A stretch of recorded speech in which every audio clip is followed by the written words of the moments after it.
사람의 진짜 모습은 위기 가운데서 드러납니다.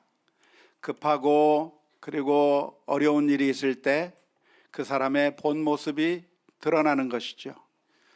평상시에는, 좋을 때에는 드러나지 않습니다. 제가 좋아 보이나요? 좋게 봐주셔서 그렇습니다. 그냥 좋은 관계 속에 있을 때에는 좋게 보이는 것입니다. 하지만 사람의 진짜 모습은 언제 나타나는가? 어려울 때 나타나는 것이죠. 위기의 순간 가운데 나타나는 것이고, 그리고 제대로 대접받지 못한다고 생각될 때 우리들의 본 모습이 드러나게 되는 것입니다. 믿음도 역시 마찬가지라고 할 수 있겠는데요. 믿음은 언제 나타나는가? 좋을 때는 믿음이 좋은 것처럼 보이지만, 그러나 어려운 일을 당하고 힘든 일을 당할 때 그 믿음이 참된 믿음이었는지 참된 믿음이 아니었는지가 드러나게 되는 것이라고 할 수 있겠습니다. 몇 년 전에 있었던 일인데, 제주도에 갔던 수많은 사람들이 한파가 몰아쳐 눈이 내리는 바람에 제주공항에 발이 묶여버린 적이 있었습니다. 약 9만 명의 사람들이 공항이 묶이는 바람에 40여 시간 동안 비행기가 뜨지 못해서, 그래서 그곳에 묶여버리게 되었는데요. 모처럼 휴가를 갔다가 돌아와야 되는데 난리가 났습니다. 돌아가야 될 때 돌아가지 못하게 되고, 그 제주도에서 며칠을 더 보내야만 하는 그런 상황이 발생했었습니다.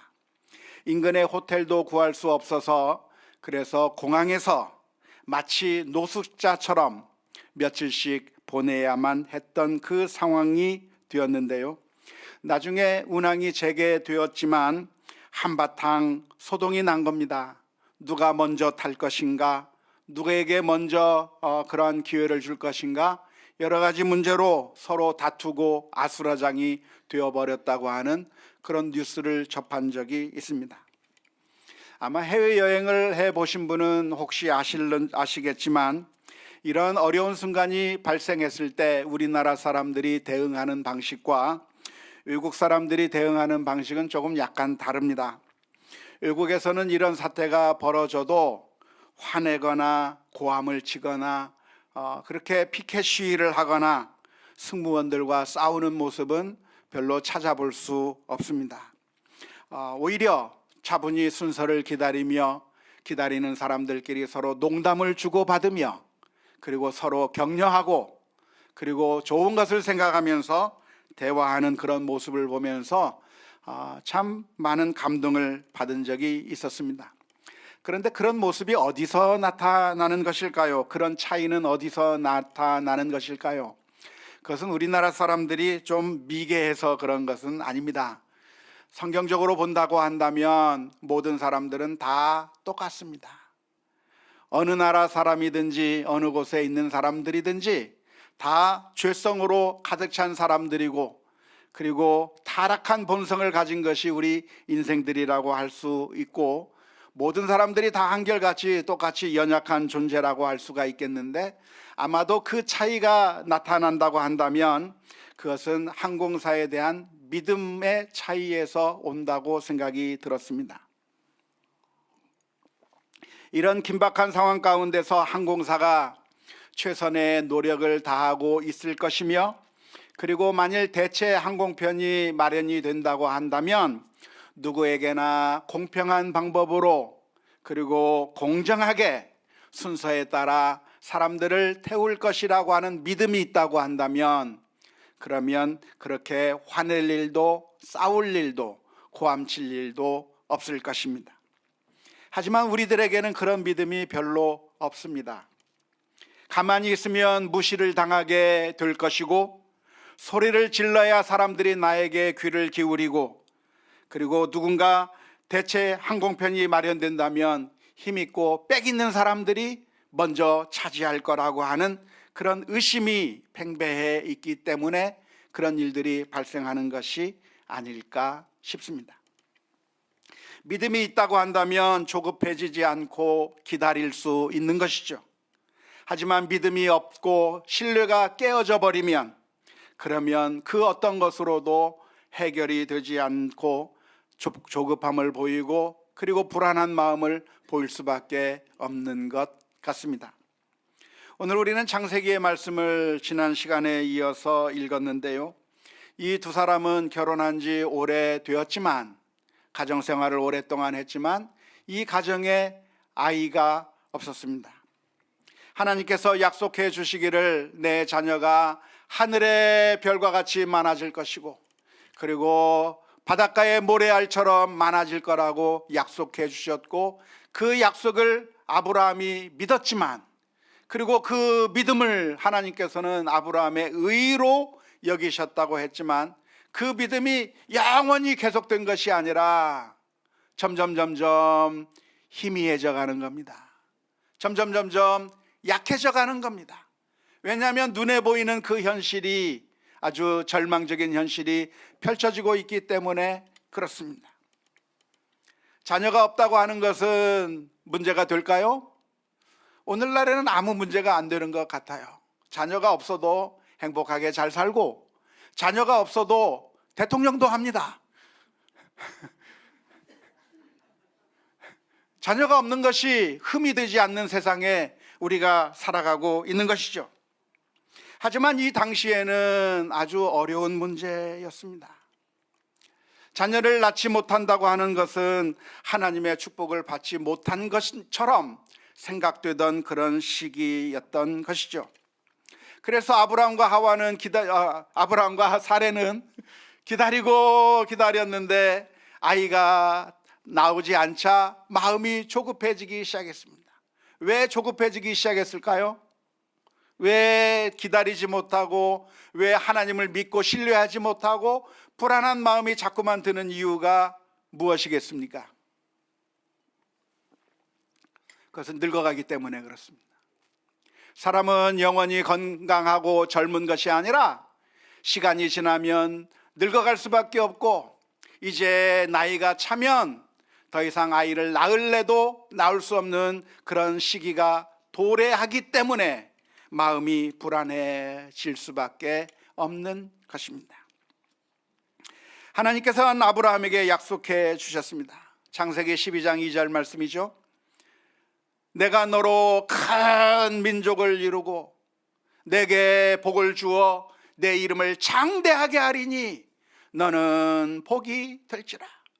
하나님의 이 약속을 믿고 아브라함과 사라는 저 갈대아 우르 지방에서부터 가나안 땅까지 이주했습니다. 하나님께서 가라고 하는 대로 갈 바를 알지 못하고 그저 인도하시는 대로 따라서 가나안 땅까지 왔습니다. 그래서 그곳에서 정착해서 살고 있는데 하나님의 약속은 지켜지지 않는 겁니다. 하나님께서 복 주시겠다고 했는데, 하나님께서 큰 민족을 이루게 만들게 해주시겠다고 했는데, 그러기는커녕 아들 하나 없는 그 상황 가운데서 벌써 10년이라고 하는 세월이 흐르게 된 것입니다. 이때까지 자식을 낳지 못해서 아브라함과 이 사라의 마음 가운데는 불안한 마음이 들었는데요, 하나님께서 약속을 해주셨지만 그 약속이 이루어질 것이라고 하는 희망이 점점 사라지게 될 때 사라가 아브라함에게 놀라운 제안을 했습니다. 나에게 여종 하갈이 있으니 이 하갈을 시바지로 해서 아들을 낳아보자라고 하는 그런 제안인 것이죠. 오늘날에는 도무지 이해할 수 없는 제안일 겁니다. 이런 제안이 부인에게서 나왔다고 하는 것 자체를 우리는 상상조차도 할 수 없을 겁니다. 하지만 당대의 문화 속에서는, 당대 사람들은 그것을 충분히 용납하는, 충분히 그런 일들이 있을 수 있는 그런 시대에 아브라함과 사라가 살고 있었던 것이죠.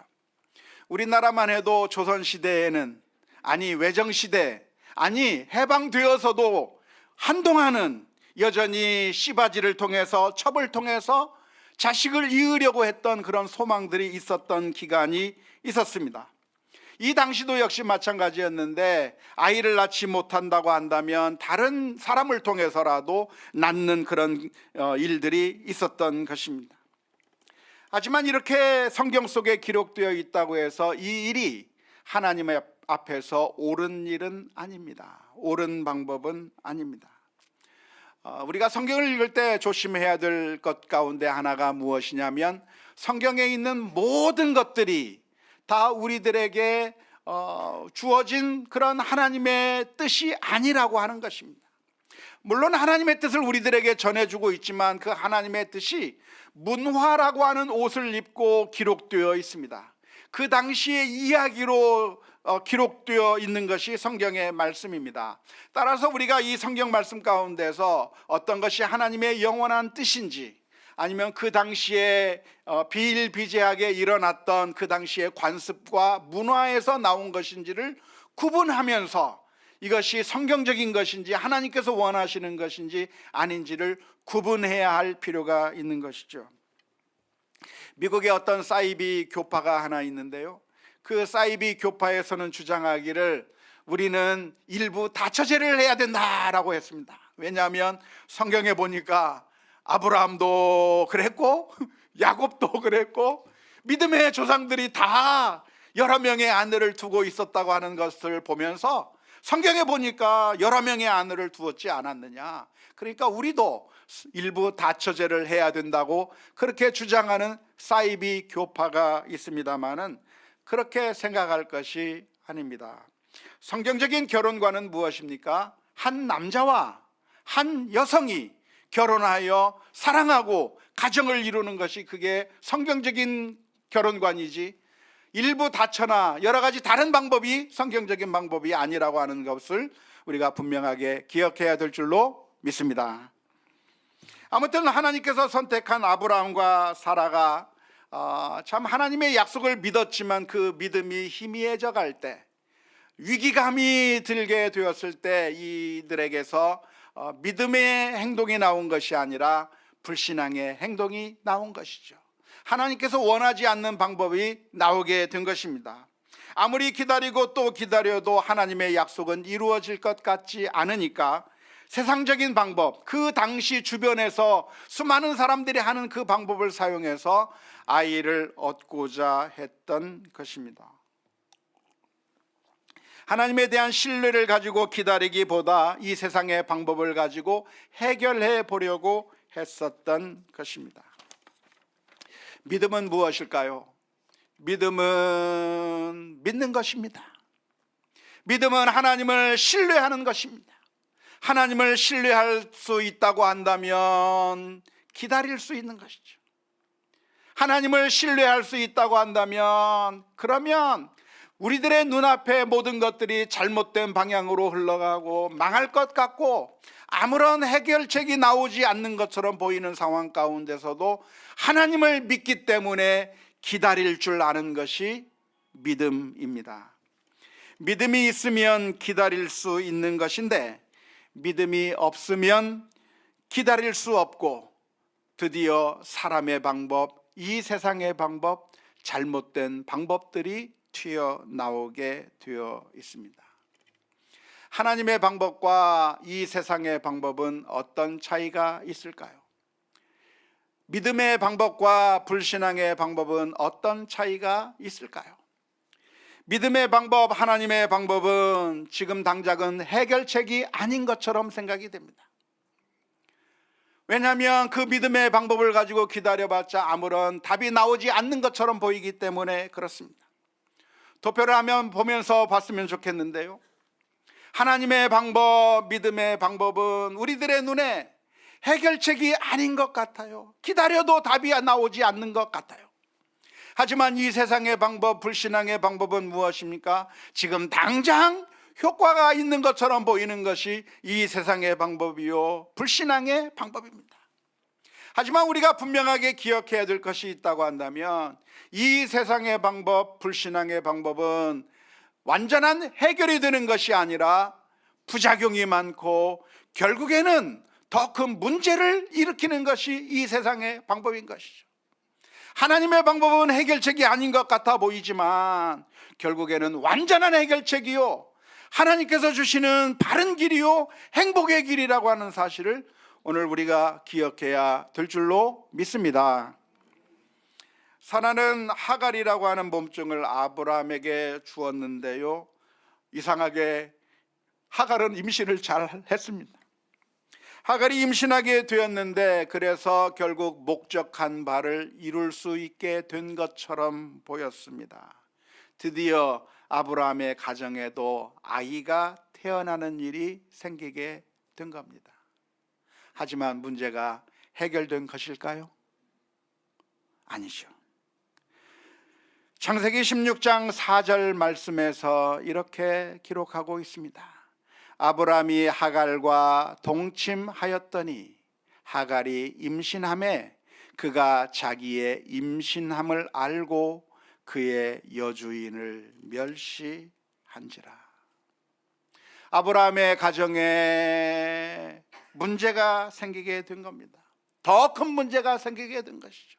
행복한 가정이 깨어지게 되는 것이죠. 불행한 모습이 찾아오게 된 것입니다. 하갈을 통해서 이스마엘이 탄생하게 되고 결국 이스라엘 민족과 이 이스마엘 민족 사이에 엄청난 갈등 관계, 적대 관계까지 생기게 된 것이죠. 사람의 방법이라고 하는 것은 편한 것 같고 빠른 것 같고 쉬운 것 같고 그리고 당장 효과가 있는 것처럼 보이게 됩니다. 하지만 사람의 방법은, 이 세상의 방법은 더 문제를 복잡하게 만들 뿐이고 고통을 가중시킨다고 하는 점을 오늘 우리 모두가 기억할 수 있기를 주님의 이름으로 축원합니다. 어쩌면 우리들은 아브라함과 사라와 비슷한 상황 가운데 놓이게 될 겁니다. 아이의 문제만이 아니라 사실은 우리들의 여러 상황 가운데서 우리는 많은 문제들을 안고 살아갑니다. 그럴 때 우리가 채용해야 될 방법은 무엇입니까? 하나님의 방법인데요, 하나님의 방법은 무엇인가? 무엇보다도 하나님을 철저하게 믿고 신뢰하는 것입니다. 하나님을 믿고 신뢰하기 때문에 하나님의 뜻대로 행하는 것이죠. 거짓말이 아니라 진실함으로, 사기치는 것이 아니라 진실함으로, 요행을 바라는 것이 아니라 수고하고 땀을 흘리는 것으로, 악한 방법이 아니라 선한 방법으로, 원수를 갚는 것이 아니라 원수를 용서하는 방법으로, 이 세상에 문제들이 있을 때 그 문제를 어떤 방법으로 해결할 것인가? 하나님께서 기뻐하시는 방법을, 하나님의 그 신실하심을 믿고 그 하나님의 방법을 채용할 수 있는 우리 모두가 다 되어야 될 줄로 믿습니다. 하나님의 방법은 그런데 때때로 효과가 없는 것처럼 보여요. 하나님의 말씀대로 순종하며 사는 것은 아무런 효과가 없는 것 같고 아무런 이득이 없는 것 같아 보이게 되는 것입니다. 하지만 그 순간에도 우리는 하나님을 믿고 신뢰하며 모든 것을 합력하여 선을 이루시고 더 좋은 것으로 인도하시는 하나님을 믿으며 하나님의 말씀 가운데 순종해 나가야 되는 것이죠. 믿음이 없이는 기다리는 것이 가능하지 않고 기다림이 없이는 좋은 것을 얻을 수가 없습니다. 농부들은 씨앗이 있으면 그 씨앗을 먹어버리지 않습니다. 꼭 그 씨앗을 뿌릴 수 있는 만큼 남겨놓는 것인데요, 아무리 배고프다고 할지라도 그 씨앗을 먹어치우는 것이 아니라 남겨두었다가 봄에 씨앗을 뿌리게 됩니다. 땅에 뿌리는 것은 어떻게 뿌리는 겁니까? 땅에 뿌리면 사라지는 것인가요? 땅에 뿌리면 먹을 수 있는 것을 놓쳐버리는 것인가요? 그게 아니라 농부는 그 씨앗을 뿌리면 이것이 사라지는 것이 아니라 30배, 60배, 100배의 결실이 있을 거라고 하는 사실을 믿기 때문에, 믿음이 있기 때문에 뿌리는 것이고, 결국 그 믿음 때문에 결국에 가을에는 많은 수확을 거두게 되는 것이죠. 믿음이 있기 때문에 기다림이 가능한 것이고, 기다릴 수 있기 때문에 열매가 가능한 것입니다. 따라서 우리는 하나님을 믿어야 하는데요, 무슨 일을 만나든지 정말로 하나님을 믿어야 돼요. 어떤 순간 가운데서도 우리는 믿음을 가지고 있다고 말하면서 믿음대로 살지 않을 때가 많아요. 믿는다고 말하면서 사실은 믿음을 저버리는 때가 많이 있는데, 오늘 이 아브라함과 사라가 하나님을 믿는다고 하면서도 시간이 지나면서 그 믿음이 점점 약해져서 결국 잘못된 방법을 사용한 것처럼, 우리가 그런 잘못된 방법으로 나갈 것이 아니라 끝까지 하나님의 말씀에 순종할 수 있는 우리 모두가 다 될 수 있기를 주님의 이름으로 축원합니다. 홍해 바다 앞에 서 있던 이스라엘 민족을 향해서 하나님께서는 두려워하지 말고 가만히 있으라고 말씀해 주셨습니다.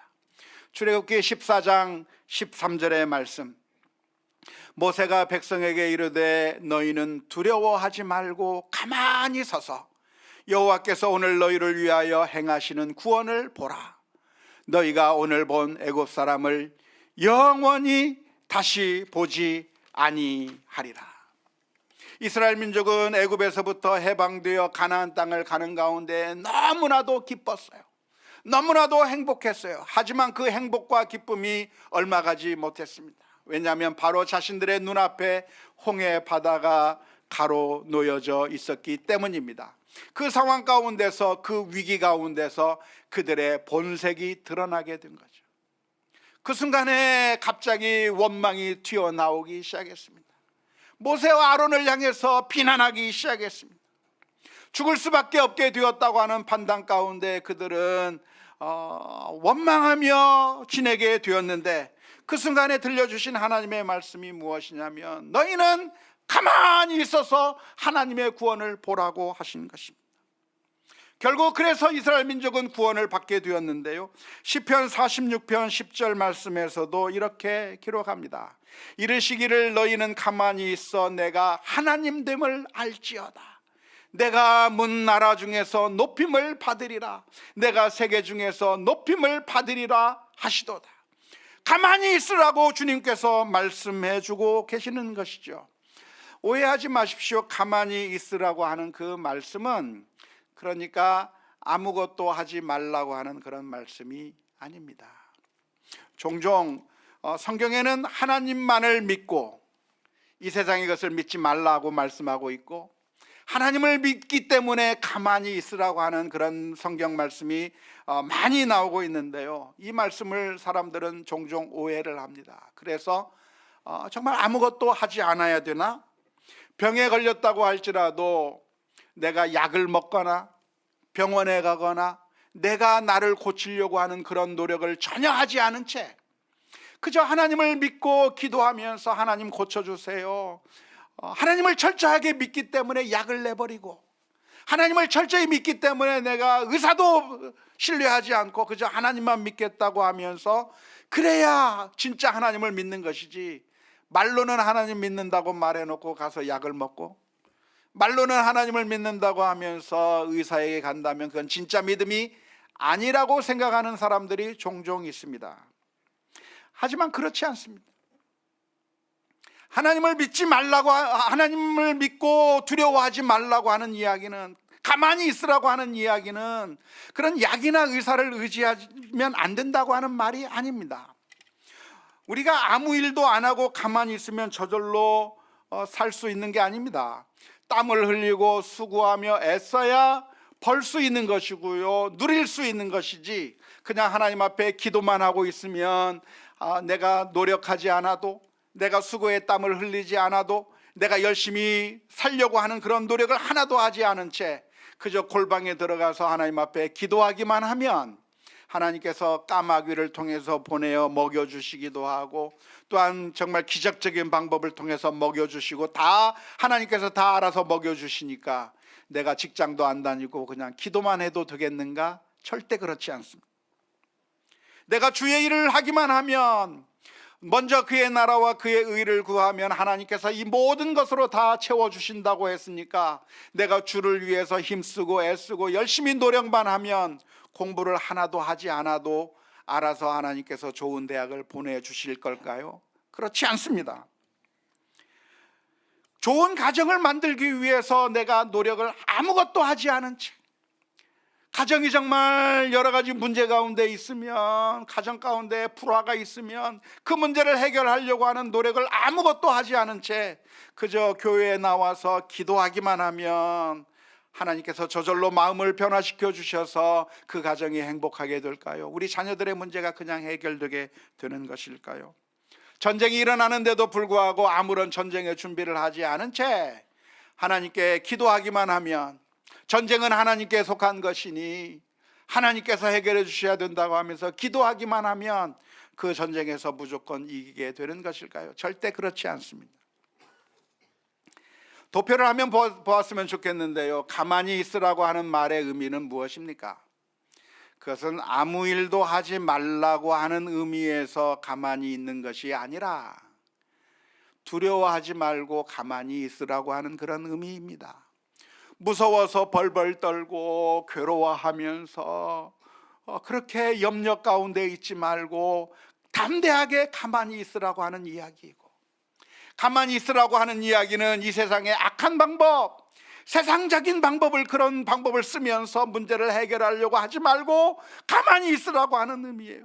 하나님의 말씀대로 순종하면서 하나님께서 원하시는 뜻대로 순종해야지, 그것이 아니라 이 세상의 악한 방법, 나쁜 방법, 잘못된 방법을 써가면서 그 문제를 해결할 것이 아니라 가만히 있으라고 하는 그런 의미인 것이지, 아무 일도 하지 말라고 하는 의미에서 가만히 있으라고 하는 그런 의미가 아니라고 하는 점을 분명하게 기억해야 합니다. 문제가 있다고 한다면 어떻게 해결해야 되죠? 노력해야 됩니다. 아브라함과 사라가 아이를 얻으려면 어떻게 해야 돼요? 님을 봐야 뭘 한다면서요? 결혼만 하고 각자 다른 방에 살면서 아무런 노력을 하지 않으면 돼요, 안 돼요? 기도만 하면 됩니까? 아니요. 우리가 할 수 있는 정상적인 방법, 우리가 할 수 있는 하나님께서 주신 방법, 하나님께서 우리에게 사명으로 주신 그 방법들을 사용해야 되는 것이죠. 재정적인 문제가 있습니까? 그러면 열심히 일해야죠. 수고해야죠. 땀을 흘려야죠. 가정에 재정적인 문제가 있습니까? 그러면 정말 그 재정적인 문제를 해결하기 위해서 많은 노력을 해야 되죠.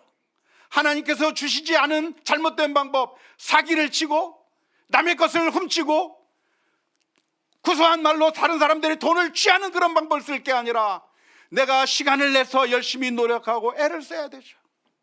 우리 가정에 아이들의 문제가 있다고 한다면 그 가정, 우리 아이들을 잘 보듬기 위해서 귀를 기울이고 따뜻한 말로 위로해주고 아이들을 안아주고 그 아이들의 문제를 해결하기 위한 부단한 노력을 해야 되는 것이죠.